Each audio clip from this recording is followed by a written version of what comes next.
খুশবু কিচেনে আর একটা নতুন রেসিপিতে তোমাদের স্বাগত বন্ধুরা। আমি নিয়ে চলে এসেছি আজকে আলু ঝুরি রেসিপি নিয়ে, যেটা খেতে হয়েছিল অসম্ভব মজার। বাড়িতে 2-4টি আলু থাকলে এইরকম পদ্ধতিতে তোমরাও বানিয়ে রাখবে, সংরক্ষণ করে 1 মাস ধরেও থাকবে, কিন্তু এতটা সুন্দর হয় এটা খেতে। তাই ভিডিওটা শুরু থেকে শেষ পর্যন্ত দেখো, আশা করছি ভালো লাগবে। তো এই ঝুরি আলু ভাজার জন্য আমি কয়েকটা আলু নিয়ে নিয়েছি। এই আলুগুলোকে ভালোভাবে আমি ছিলে পরিষ্কার করে নেব। তো এই ছিলার জন্য আমি একটা বটি ব্যবহার করব। তোমরা চাইলে ছুরির সাহায্যেও এই কাজটাকে করে নিতে পারো। তো দেখো, বটির সাহায্যে আমি প্রথমেই আলুর ছালগুলোকে খুব সুন্দরভাবে ছুলে নেব।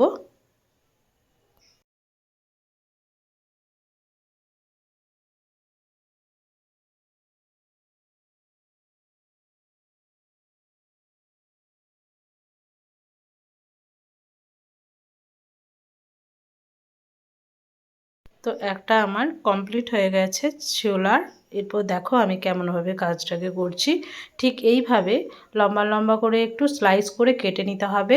এগুলো কিন্তু বটিতেই খুব সুন্দরভাবে হয়। তোমরা যদি এগুলো গ্রেটারের সাহায্য করো তাহলে খুবই পাতলা পাতলা হয়ে যাবে। তাই বটির সাহায্যে করলে এগুলো দেখতেও সুন্দর লাগবে, খেতেও কিন্তু দুর্দান্ত লাগবে।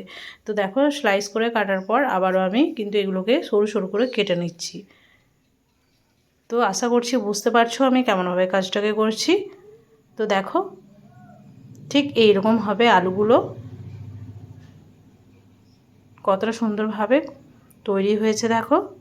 তো একটা আমি প্লেটের মধ্যে এই আলুগুলোকে নিয়ে নিচ্ছি।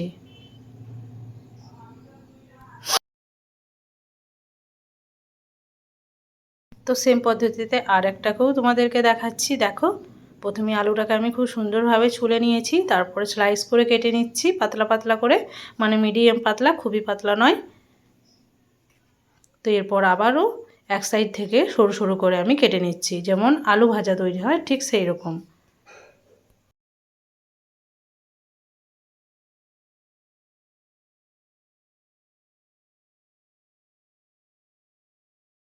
তো দেখো, এটাও রেডি। ঠিক এইভাবে করে নিতে হবে সবগুলোকেই, আর আমি সবগুলোকেই কিন্তু খুব সুন্দরভাবে করে নিয়েছি।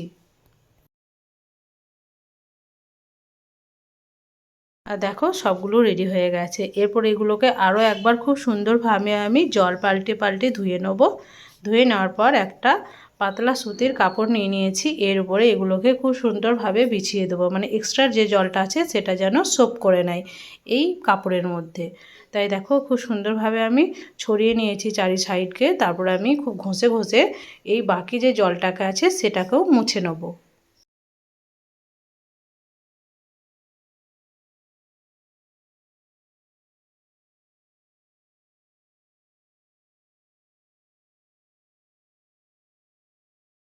তো বন্ধুরা, আমি আশা করছি তোমাদেরকে বোঝাতে পারছি আমি কেমনভাবে কাজটাকে করছি।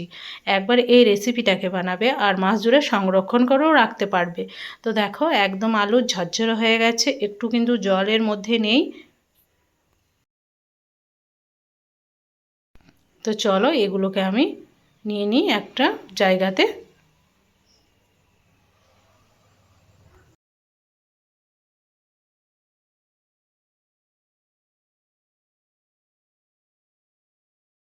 তো বন্ধুরা, একটা জায়গাতে আমি নিয়ে নিয়েছি।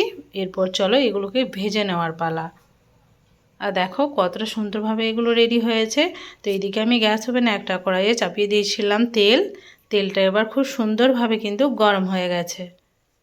এরপর এক এক করে এই আলুগুলোকে এই তেলের মধ্যে খুব সুন্দরভাবে কিন্তু ভেজে নিতে হবে। তো বন্ধুরা দেখো, খুব সুন্দরভাবে একটু টাইম নিয়ে এটাকে ভেজে নিতে হবে। যেহেতু এটা কাঁচা আলু, তার জন্য একটু কিন্তু টাইম লাগবে। তো খুব সুন্দরভাবে এটাকে উল্টে পাল্টে আমি কিন্তু ভেজে নিচ্ছি।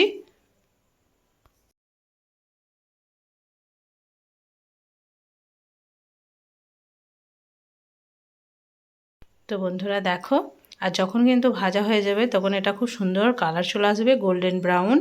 আর যতটা সুন্দরভাবে এগুলোকে ভাজা যাবে ততই কিন্তু ক্রিস্পি হবে। তো এগুলো রেডি হয়ে গেছে, একটা বড় প্লেটের মধ্যে আমি নিয়ে নিচ্ছি। আর বাকি যেগুলো ছিল সেগুলোকে সেম পদ্ধতিতে আমি ভেজে নেব। তো এগুলোও রেডি হয়ে গেছে, এগুলোকেও তেল ঝরিয়ে আমি তুলে নেব।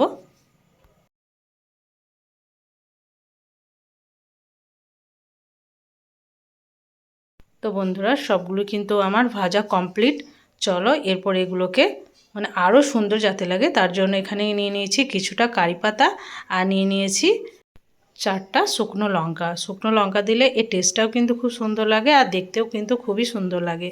তো বন্ধুরা দেখো এগুলোকে তেলেও আমি খুব সুন্দরভাবে কিন্তু লাল লাল করে ভেজে নিয়েছি। এরপরে এগুলোকে আমি তেল ঝরিয়ে তুলে নেব।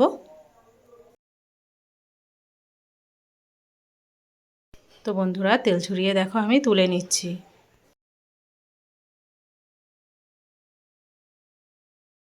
তো সেই আলুর মধ্যে এই লঙ্কাগুলোকে আমি দিয়ে দিয়েছি। এরপর কারি পাতাগুলো ভেজে নেওয়ার পালা। তাই বন্ধুরা দেখো কারি পাতাগুলোকেও খুব সুন্দরভাবে ভেজে নিতে হবে। কারি পাতা দিলে কিন্তু একদম তেল ছিটিয়ে চলে আসে, তার জন্য কিন্তু আমি খুব সাবধানে কাজটাকে করেছি, তোমরাও করে নেবে। এগুলো যেহেতু কাঁচা পাতা তার জন্য একটু জল মানে লেগেই থাকে ধুলে, তার জন্য চটচট আওয়াজটা হয়ে থাকে। তো এগুলোকেও আমি তুলে নেব। কারি পাতাগুলোও দেখো কত সুন্দরভাবে কিন্তু আমি ভেজে নিয়েছি। এরপর ভেজে নেওয়ার পালা বাদাম। এখানে তোমরা এমনি বাদাম নিতে পারো, আমি এখানে সল্টেড বাদাম নিয়েছি। আমার কাছে লাল মানে ছালওয়ালা বাদাম ছিল না, ছালওয়ালা বাদাম থাকলে দেখতেও কিন্তু খুব সুন্দর লাগে। তবু যাই হোক আমার কাছে এটাই ছিল, তাই আমি এটা দিয়েই কাজটাকে করেছি।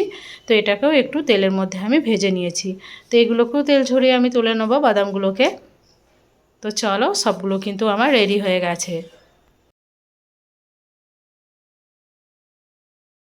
তো এগুলোকে একটু মশলা দিয়ে আরও সুন্দর চটপটা ভাবটা আনার জন্য আমি কিছু মশলা এখানে অ্যাড করব। তো প্রথমেই এগুলোকে সমস্ত উপকরণ মানে ভালোভাবে আমি মিক্স করে নিয়েছি, মানে কারি পাতা বাদাম আর লঙ্কাটাকে আলুর সাথে।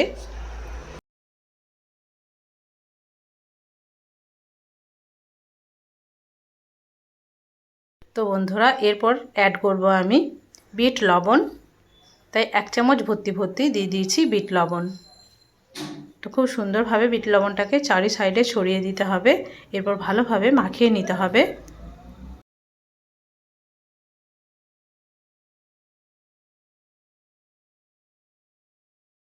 তো বন্ধুরা দেখো খুব সুন্দরভাবে আমি লবণটাকে মাখিয়ে নিচ্ছি আলুর সাথে।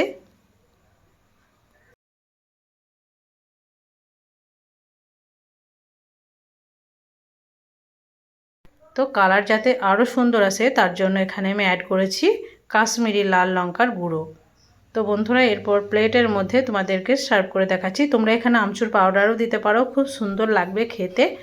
তো দেখো মানে এতটা আওয়াজ হচ্ছিল কি বলবো তোমাদেরকে।